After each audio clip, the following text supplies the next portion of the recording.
So go back with me to like 7th grade science class, maybe even earlier. Maybe this is 3rd grade level basic science. When the teacher would show the class that light, regular old looking white light that comes from the sun, isn't actually plain white light at all, but actually has all the colors in it all put together and making the color white, using something like this, using a prism.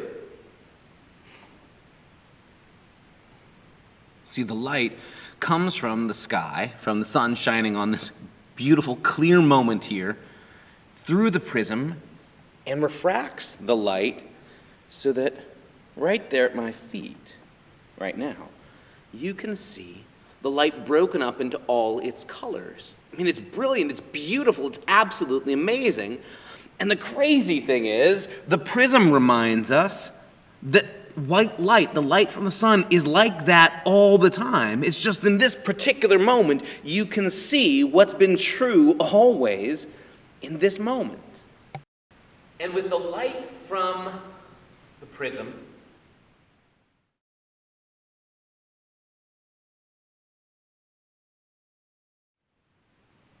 you can get all the colors right there, broken up, and see them all in their beauty and just the sheer vibrancy of this color. It's amazing because it's not like paint. It's not like the sort of dull color of marker or colored pencils or crayon. It's bright, it's brilliant, and yet it's the same light from the sun broken up into all its colors. And it reminds me, when I'm not in the presence of a prism, that it's like that all the time. The sun's light really has all that amazing richness to it, including all that color. But most of the time, I don't see it because I don't walk around carrying a prism all the time. But it's there all the time. So this prism isn't doing something to the sun. The sun is like this all the time. The prism is helping me to see, you to see in this moment, the amazing color that's there all the time. So the reason I think of this every year in the late winter and early spring is in our church's year, there's this pivot point between the season we call Epiphany Tide and heading before we head on the journey toward the cross in Lent. This Sunday called Transfiguration Sunday. And it tells the story, this strange, weird, but wonderful little story. This sort of like a prism, honestly, in the story of Jesus himself, right? There's this ongoing question throughout the Gospels of who is this Jesus really, right? Is he just a self-appointed religious teacher who has no training and no authority, just spouting off things he happens to think? Is he like the prophets of old? Is he just a troublemaker? Is he going to be one more zealot-type military leader who's going to get a band of rebels together and try and fight a holy war against the Romans or anybody else that he thinks are corrupt?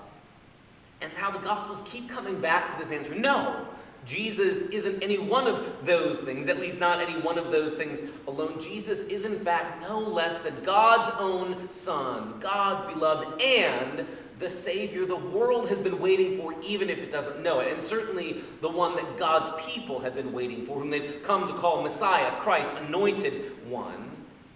Even though most of the time Jesus looks as ordinary as anybody else and is as ordinary as anybody else, right? He gets hungry, he falls asleep in the back of a boat, he gets his heart broken when his friend dies. Jesus knows all the fullness of humanity. We've been spending the last, honestly, 6 weeks of Epiphany Tide, and before that, the celebration of Jesus' birth at Christmas, all centering on the idea that Jesus really is God in a human life, so that Jesus knows all what it is to be human and brings us the very presence of God. That's true all the time, even though most days, right, Jesus isn't walking 6 inches above the ground. Jesus doesn't have a golden halo around him. There are very few moments where the divine breaks in to tap us on the shoulder, to break the fourth wall, and to say, this Jesus, pay attention to him. There are a handful of those moments, and this is one of them. Jesus, right at this dramatic turning point in the story of the Gospels,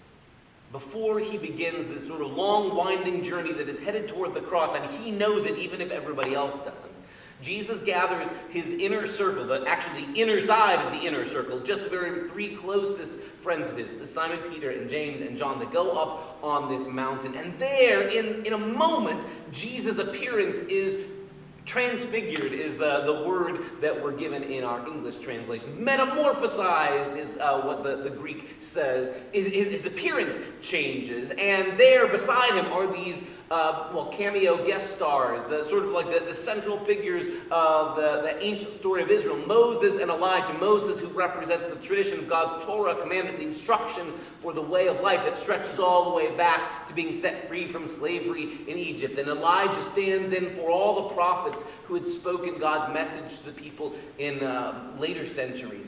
And there they are talking with Jesus as if to identify, as if to say, we're here with you. We're backing you, Jesus. And God bless him. God bless Peter's pea-picking heart.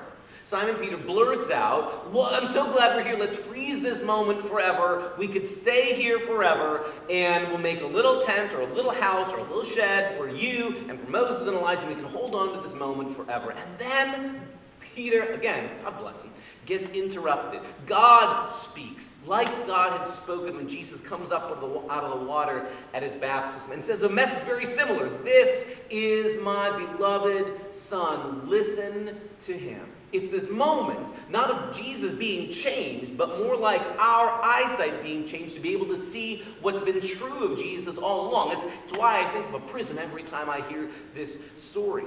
That just like the sun is always shining light in all these colors, but our eyes blur it all together and we call it white light. But you need something like a prism to see all the color that's there. What happens there on the mountain is almost like a change in the disciples' vision. They can see what's always true about Jesus, that despite the fact he's living as this poor itinerant rabbi, this sort of grubby guy with his hands and feet getting dirty, walking on the dusty roads of Galilee and Judea and hanging out with all the wrong people. And everybody either saying he doesn't meet their expectations or he hangs out with the wrong people. All these people seeing Jesus as just an ordinary person or a troublemaker.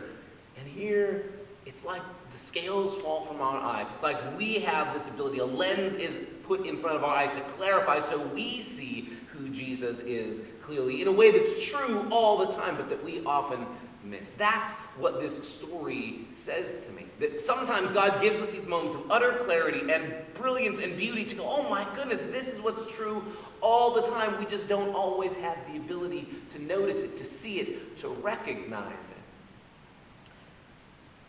And that I go around my ordinary, regular life not paying attention so often to the goodness and presence of God that's around all the time, and I so easily walk right on past it. It's necessary for Jesus' disciples at this turning point to be reminded of who Jesus is, because he's about to head into a journey that's going to take him to the cross when everybody else is going to say, he can't be the Messiah. Messiahs don't get crucified. He can't be the Savior or the King like David because he's not commanding an army to crush his enemies. He can't be the Messiah. He hangs off with all the wrong people, the sinners and the notorious bad people, rather than zapping them for their wickedness. Jesus doesn't meet anybody's expectations, and it would be really easy on that journey to the cross to say, we were wrong, turns out we thought he was something special. He's not. He's just one more person the Romans crucified. He's just one more person the respectable religious people are right to condemn.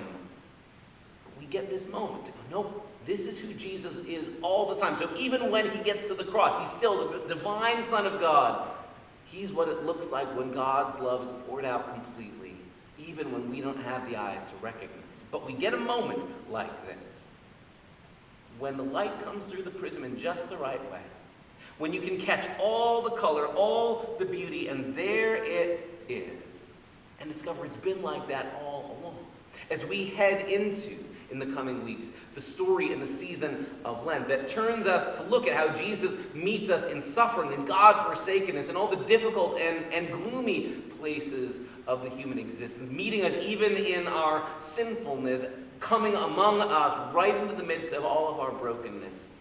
We need a moment like this where the clouds part, which is sometimes a rare bird in western Pennsylvania, and where we get to see clearly what's always true but that we don't always recognize, so that we can hold on to it in all those other moments of life, especially the difficult one. That's the conversation we're having this Sunday. That's where we're headed this Sunday as the beginning of a journey that takes us all the way to the cross and then to resurrection that lays beyond it. But for as long and difficult as that journey can be, we need moments like this one to show us the light in all its beauty, to remind us that's exactly how it is all the time, even when our eyes can't perceive it. Join us for that conversation this coming Sunday.